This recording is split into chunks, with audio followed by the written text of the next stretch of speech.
Hi. How are you? Doing pretty good. I can't complain when I'm riding motorcycles all day long. For sure. So the first question I have for you is, who are you and who is your company? Sure. So my name is Jeff Holly. I'm CEO of Boom Mobile and Boom Moto. Mm-hmm. We are a technology company Okay. that loves to embrace technology and then implement it into new technology to bring it to life, so to speak. Mm-hmm. Very cool.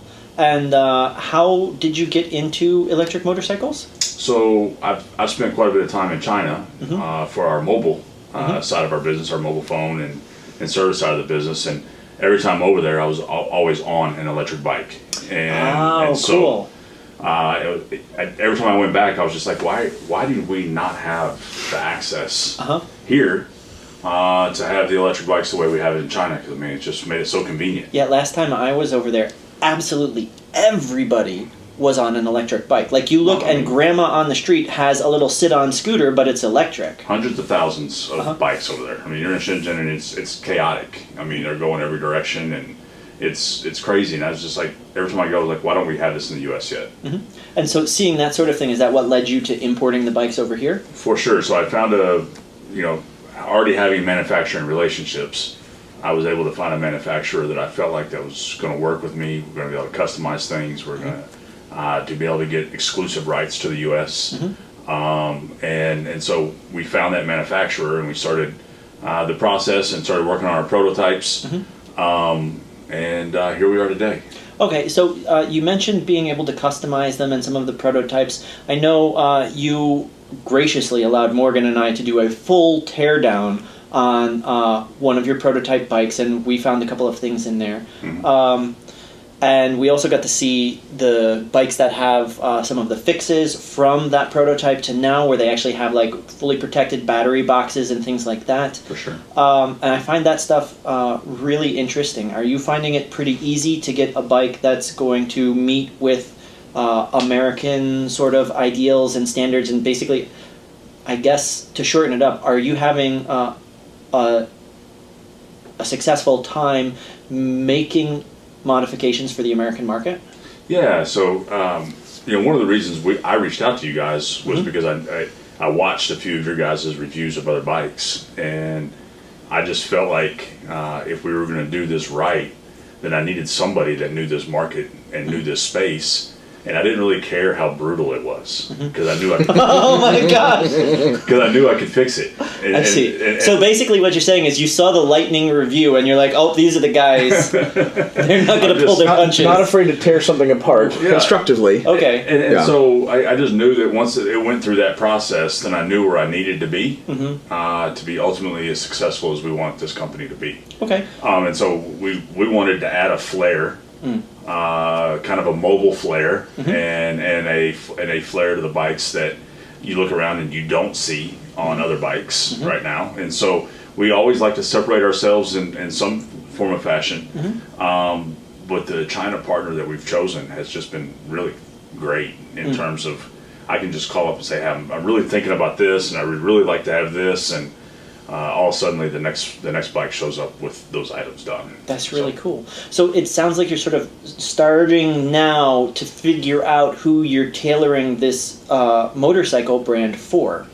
Yeah, so it's interesting because the dynamic is I haven't ever been I'm not a long time rider. As a matter of fact, my wife kind of made it clear that I wasn't that I was not to be on a motorcycle because she just knows that I'm an adrenaline junkie. And she's like, we're not doing this. And now she's like, you're manufacturing bikes. So I mean, it's a well, it's work, honey. What am I going to do? Test drive them, make sure everything works well. Morgan, you've heard me say that one before. But so it's interesting who we're able to tailor this to, because it's anybody can ride this bike. I totally agree. So after Morgan and I rode the bikes, we saw these little nitpicky things, sort of like we do with every bike that we ride. But the bottom line on it is that anybody could ride it. It's super comfortable. It's not intimidating, but at the same time, it's not too anemic. What I saw, what I found interesting, is that there were several times I had conversations with people that came by the shop and said, "Oh man, I had a wreck some years back and I never want to get another bike, but this you know what, I think I'd be okay with this. And it's kind of reinvigorating a market that either kind of got jaded or scared off. Right. Like it's like reestablishing a bond and some making connection that was lost. Because frankly, riding is therapy. Right. We love it. And if people need to take another step, this is going to help them get back and help them. That's another way to look at it there. I mean, I know that riding helps me a lot, and I would love to see more people get on these bikes, especially this bike really reminds me of my very first electric, which was a native. It was I probably even less power than this bike, but it got me into biking so that I was comfortable and excited about it. This is a really good thing that it gets people back into it, or also just starting into it. And also, is perfect as an urban commuter. Yeah. No, you can get a teenager College campus? College campus. College Oh campus, man, for sure. security guards and places like that. What are they? Parking enforcement, park rangers. Park rangers Who love all sorts national of cool forests and things don't want to like be that. polluting and making noise. Just quietly zip along and. So it kind of sounds like this is a bike for everybody. You meet the under nicest, normal you circumstances. meet the nicest people on a Honda type throwback. You meet the nicest people on a boom. But so it sounds like it's an everyday person's bike. For sure. Yeah. It's not like an adrenaline bike. It's not like a Ducati. It's not an Energica. It's not meant for taking to the racetrack. Although, I think it would be a really cool bike in the right price range to get like a youth racing league on it. I'm going to talk to some of my friends and see if they'll be interested in it. For sure. I really like that idea because they do have enough power once you get them up to go fast. Like we had them up to 90 miles an hour. And that for me, because I like performance, was probably the thing that I found coolest, other than the range, which was surprisingly good on the bike I was on. And Don't take credit for it. It was the battery. What do you find the most? What are you most proud of on your bike?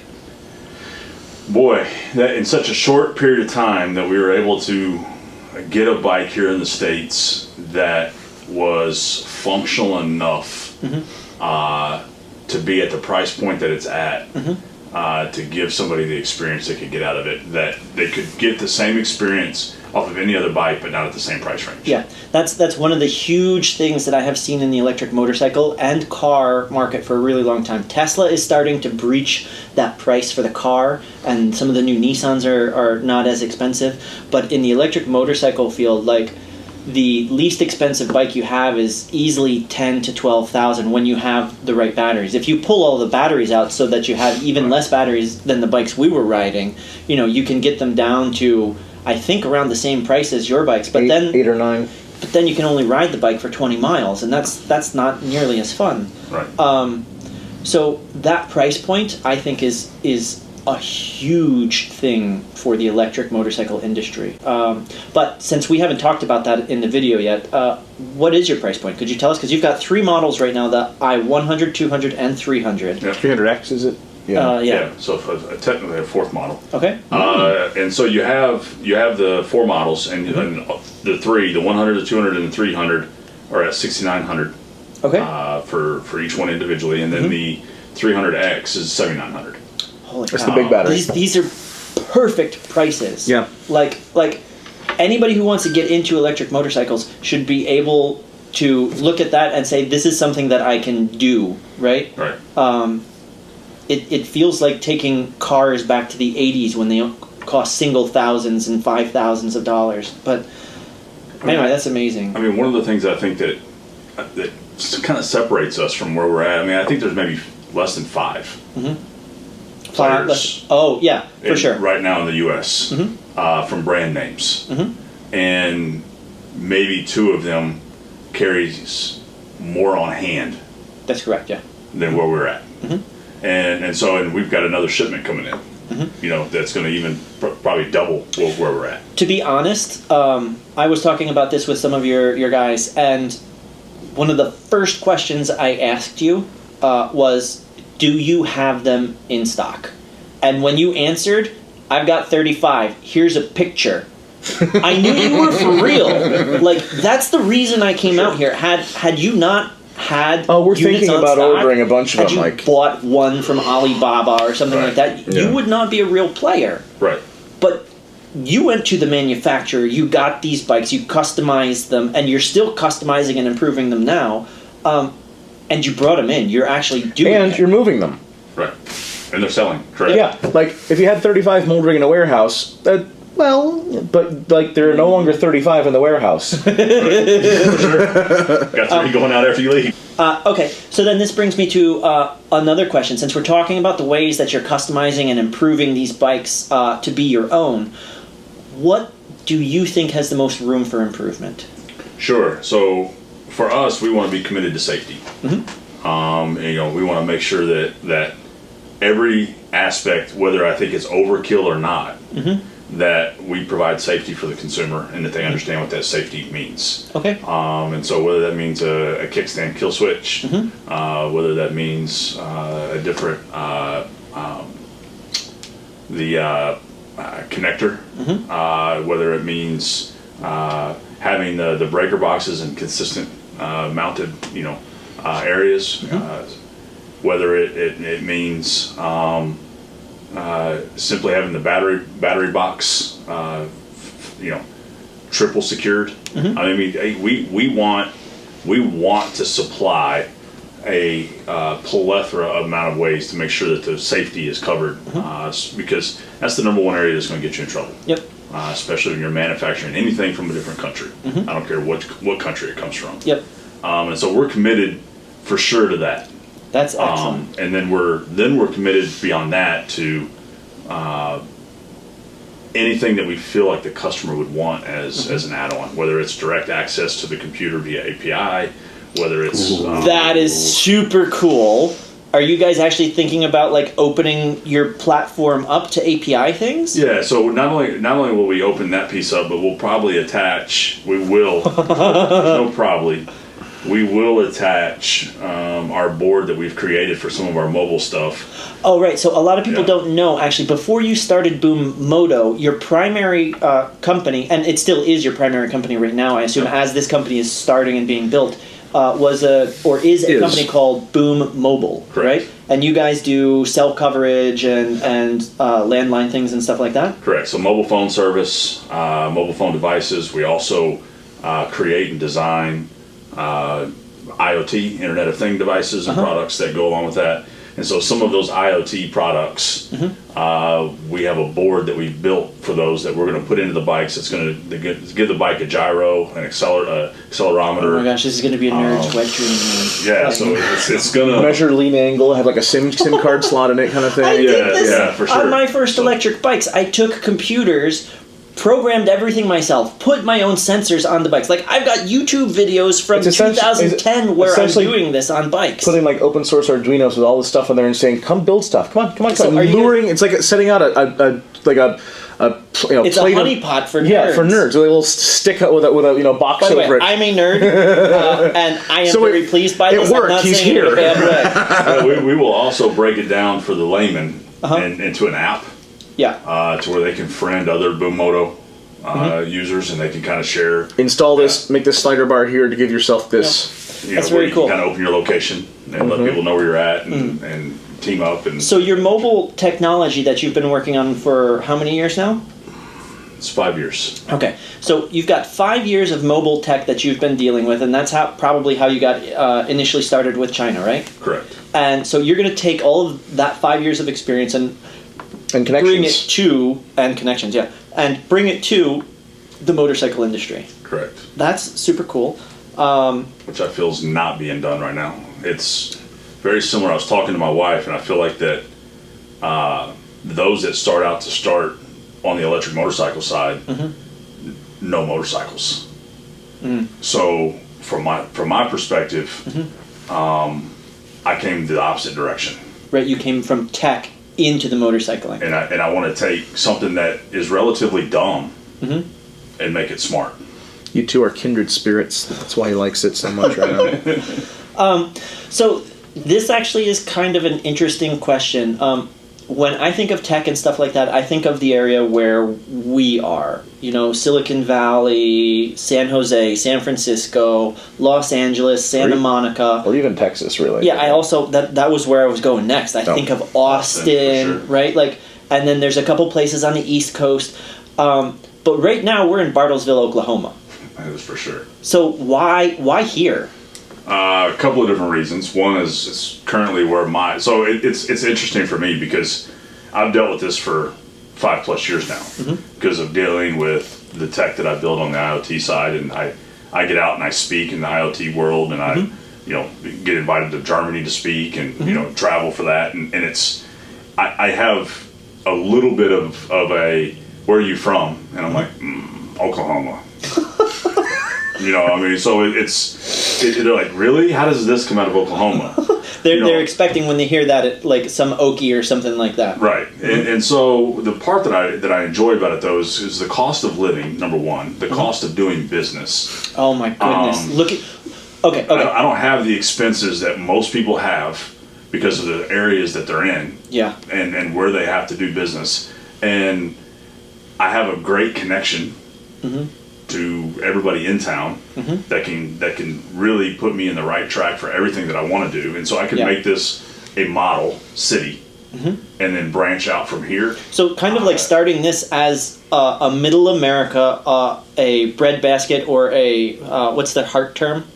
A Heartland? Yeah, sort of like an American Heartland green city startup. For sure, and it's look. Small towns just pull people's hearts. Yeah. And so it's a feel-good story. I mean, no one sees us coming. No one will even, it'll all of a sudden flash on the radar, and it's like... It's Hoosiers all over again. For sure. It's one of those things where it's just like, man, where did this come from? We were all worried about everybody just around us, and here this guy was over here in the middle of America and just snuck up on us, and now in a wheat field. Yeah.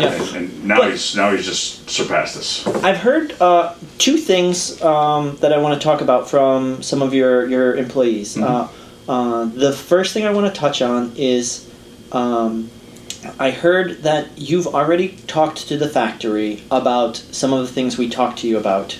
That's correct. What kind of things did you already talk to? We've been here for a day and a half. Yeah. Day and a half. So I have an ongoing conversation with the factory owner. I mean, it's literally we talk daily. And so as I took notes from the things that you guys were laying out yesterday, I just took some of those notes and said, hey, here's what I have that I know needs to be fixed or that I want committed to. And then here are the ideas that are coming along with this. I'm going to have pictures and videos breaking down everything that I'd like to do to the bike. And his response is, okay, perfect. We will build it special to your needs. That's great. And so in a day and a half, you made changes. We're not gonna be hamstrung by the manufacturer that we deal with. He knows that I have connections, and so how I got to him was through other connections that I have in other factories in Shenzhen. And so in Wuxi and Shanghai, I was able to just say, hey, if you need to know how I operate and who I am and what I expect, here is, You had references that you could point this guy to so that he knew you weren't just another... in his mainland. Yeah. And they know factory owner to factory owner what that looks like. And it was an easy transition. I mean, that's very cool. Yeah, he moves well.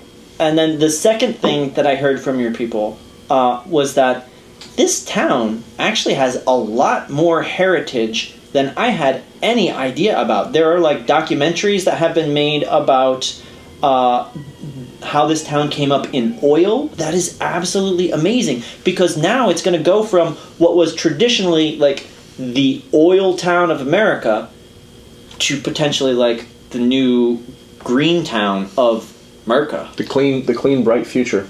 Yeah. So we met with our city this morning because they wanted us to develop some kind of a scooter rental or a scooter program for the downtown area, and they are committed to whatever. I mean, whether it's grant writing, whether it's tax credits, whatever it is that they have at their disposal, they're committed to us to drive a educational program that drives green, that drives electric, that drives trash can sensors, that drives scooters, This that would drives. be so amazing. So yeah, I mean, it was a very interesting 'Cause conversation. That's reaching out to the youths here in town to sort of inspire that in the next generation of people that are going to be running this town as well.